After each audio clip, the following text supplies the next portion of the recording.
What's up, horror fans? It's Danny from the Lasercast, home from day 2 of New York Comic Con on this Friday the 13th. What a day to be a horror fan at New York Comic Con. First of all, it's Friday the damn 13th. There were Jasons out in full effect. There were tons of Jason hockey jerseys. That just gave an extra horror vibe to New York Comic Con. At 1:30, upstairs in room 405 of the Javits Center, there was a panel with John friggin' Carpenter, the legend himself, and I cannot express to you how much of a hilariously grumpy old man John Carpenter is. That is not at all an insult. He is ornery, but in one of the funniest ways. He took fan questions for nearly a half hour, constantly looking annoyed and looking like he would like to be anywhere else talking about anything else. And yet he's so personable and he's so compelling and he's so genuinely funny that the crowd was in the palm of his hands. I am going to have videos for you from John Carpenter's panel. I have a few-minute video of John Carpenter giving, his little back and forth with the host, to which you could tell he got a little annoyed at some of the questions. And then I recorded about 15 minutes worth of pretty cool John Carpenter Q&A with fans, who the room was packed. There were, I overheard a Javits Center employee say the room sat over 760 people, and they had to cut the line off because every seat was filled. It was that cool. And then at the end of the evening, we went upstairs again to the Empire Room, which is the second biggest room other than the main stage, for the Chucky panel. Now, last year, actually, let me rephrase that, the Chucky screening. Last year, New York Comic Con hosted the entire cast and crew of Chucky. It was, you had Don Mancini, you had Jennifer Tilly, you had Devon Sawa, you had all the child actors from the show. It was awesome, and they took an hour, they did some Q&A, they went through and they did full discussions about the movies and the series. It was fantastic. Unfortunately, there is an actor strike going on. There was supposed to be a Thanksgiving panel after the Chucky panel. That's Eli Roth's Thanksgiving that he, had a trailer for way back in Grindhouse, the Tarantino, Robert Rodriguez double feature. Unfortunately, that panel got canceled because the actor strike continued, and obviously none of the actors were going to show up. So, more power to them. But what we got instead of a panel with the actors and writers was a screening of Chucky episode 3 of season 3. Title of the episode, Jennifer's Body. Carrying on the running gag now, 3 episodes in, where every episode has had a thriller / horror movie title. Murder at 1600, Let the Right One In, and now Jennifer's Body. So I've been doing, and I'm going to continue doing after this episode, shorts for the Chucky season. I think that's probably the best way to do it. They're 45-minute episodes, an hour long with the commercials. I feel like if I do a 5 to 10 minute review, I'm giving away too much. So I'm just going to keep doing the shorts, 40, 50 seconds on the episode. I did them for episodes 1 and 2.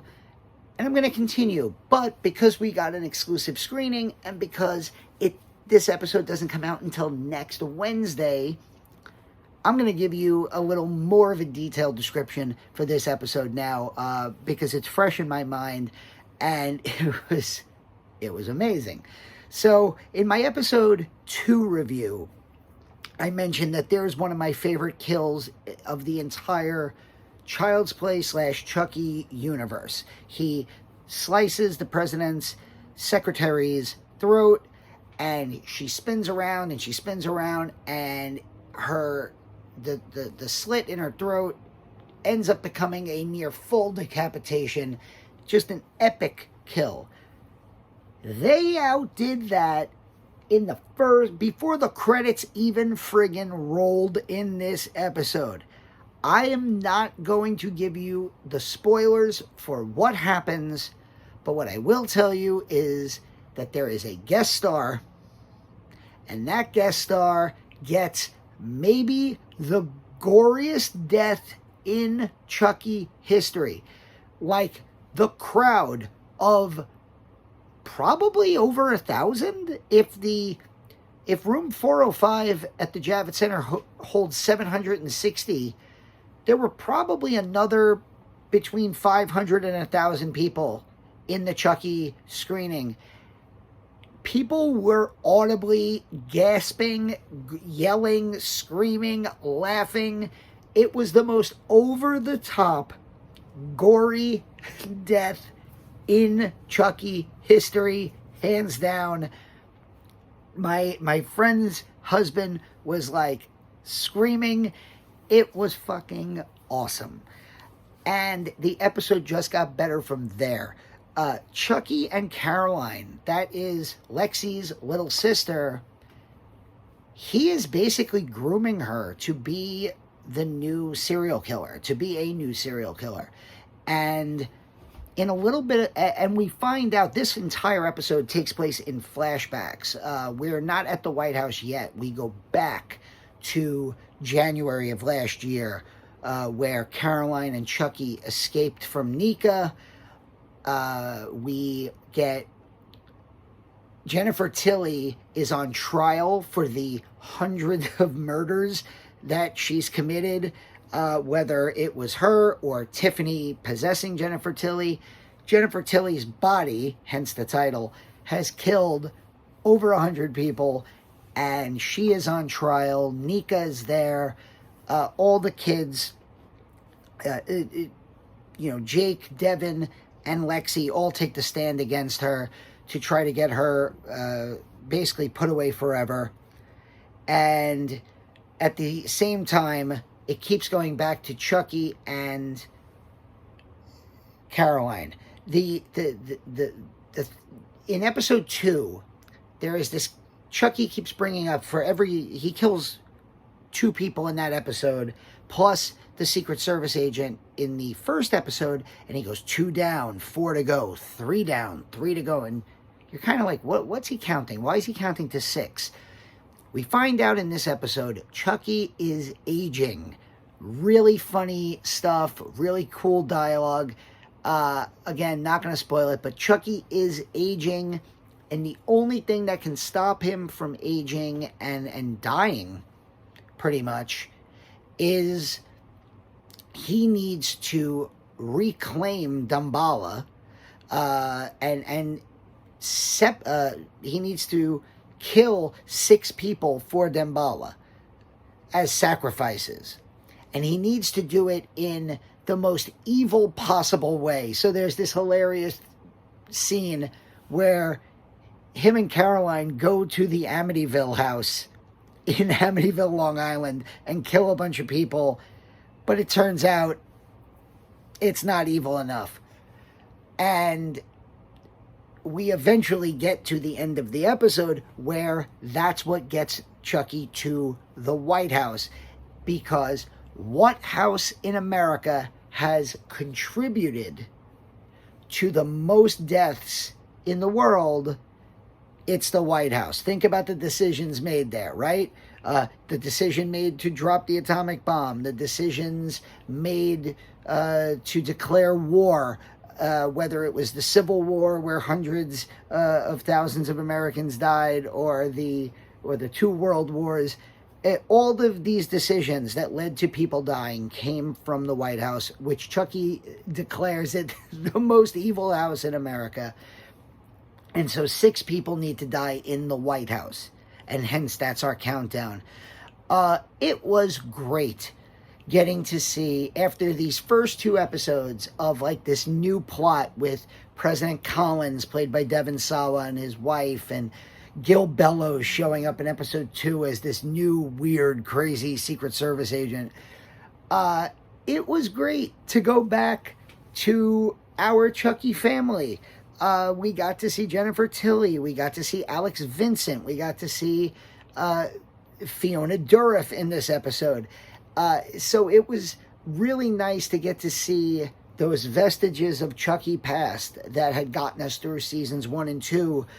And now that we are caught up on what has gotten Chucky to the White House, now the story can really come full circle. And the crazy thing is the season is only 8 episodes.